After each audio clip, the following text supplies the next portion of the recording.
This episode is sponsored by Free Market Kids. Hi, everybody. Welcome to Orange Hatter.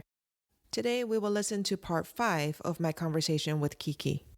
So I'm going to talk about early adoption. And I experienced that myself with the internet. One of my close friends from high school, she went on to study engineering, mathematics, architecture, like so many things. And she was at Columbia University and she was doing graduate work. And then she was working on campus. She was working for this satellite education program. So Columbia University was very early in establishing a satellite education program. And so she would talk about it. And one day I was just like, I really don't know what you're talking about. How can you do a satellite education program? And she said, well, there's this thing called the World Wide Web, and it was created by the government and shared for the military. And they realized that they could extend, how it's served. And so they extended it to universities. So we broadcast these classes out of Columbia to students all over the world through the World Wide Web. That was very early. She has since, obviously, she's a pioneer in tech, and she's become a very important CTO, CIO in her field. Cut ahead a few years. I'm living in Los Angeles. I'm working as an actress. I have a yoga school too, and I'm, teaching high level one-on-one, very famous fancy schmancy people yoga. And I went to visit my girlfriend, I think for her wedding. She had moved to Cleveland to work on a big project as lead tech at the university. She was like, "You don't have a computer?" And I was like, "No, I don't have a computer. I visit my agent's office. I get my scripts. I drive around. I go on auditions. I, answer the phone. I go to my yoga school, whatever." And she said, "Well, we're retiring. We have a whole room full of computers that we've retired because they're building a brand new business school. And I think she said, if you come visit me, I'll give you a computer or something." She wanted me to visit her. So I visited her. And we get this computer and we pack it up. We take it to UPS and we pack it up. And then I get a computer. So I'm kind of one of the first people I know with like a desktop computer. And it's like a dial-up line or whatever.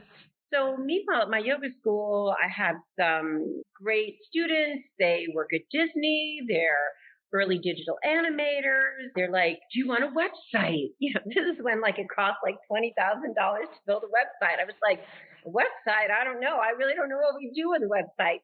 I guess we just put our schedule on it and things like that."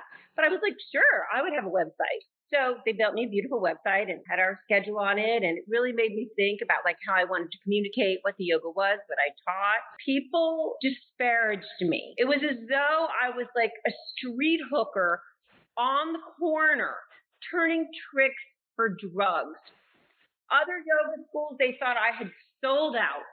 Trash advertising, like, "You have a website, you have a website." People said to me, people actually said this. I heard this hundreds of times. I would never have a website, ever. Like, the World Wide Web is so dangerous that, you're just going to get involved in pornography, gun sales, and drug sales. You're going to just be on some list for the FBI or something. And I said, it's no different than a business card. "Do you have a business card?" "Yes, of course I have a business card." Well, it's no different than a business card. If someone had a brick and mortar, say, "Do you have a brick and mortar?" And they'd be like, "Do you have a sign in front? Is there a sign on the front of your store, law firm, medical office?" They'd be like, "Yeah, it's just a sign.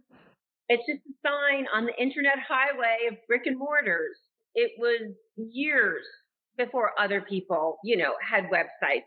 So a lot of it the adoption has to do with the technology catching up, where it's easier to build a website. It's cheaper to build a website. It has to do with the affordable technology to have a computer. I got my first computer for free, and then eventually, obviously, smartphone technology. But so the other thing was in early internet, suddenly there you could, shop online and pay with things with your credit card. And people were like, "I would never put my credit card online." I mean, hundreds and hundreds of people said that to me. Other yoga schools would say "Oh, how do you order your yoga mats?" And I would say, "Actually, I get them really affordably. I get them in a big roll and I order them online at this company." No, I would never order them online. I really can't help you there. Like, I guess you have to get on the phone and call them up. Yeah, there's definitely that trust factor because I remember the first time I ordered something. I don't remember what it was, but I remember the first time I had to punch in my credit card number. And I was so scared that somebody would steal my number. And it took years for my mom to feel comfortable ordering something. But once you do it a few times, you know that, oh, it was mostly the fear factor that was keeping you away from the new technology. And so with Bitcoin, I think is similar. There's that trust factor that's lacking for a lot of people because they just haven't done it. And if somebody will hold their hand and walk them through it just once or twice, just to gain the trust and the confidence, then they'll realize that it's absolutely doable. Yes. Hmm. So, and we have like such tech innovation, over the last really, I got involved in 2018 with Bitcoin. So, obviously every year since then, we just have more and more innovations. And hopefully we have more people that we can trust, more businesses that we can trust, inside. I was super excited about the BlockFi credit card. And of course, BlockFi filed for bankruptcy, and people lost hundreds of thousands, maybe millions of dollars because they were using BlockFi as a trading platform. I only used it as a credit card to get the Bitcoin points. And maybe over the course of a year, I got like $600 in Bitcoin.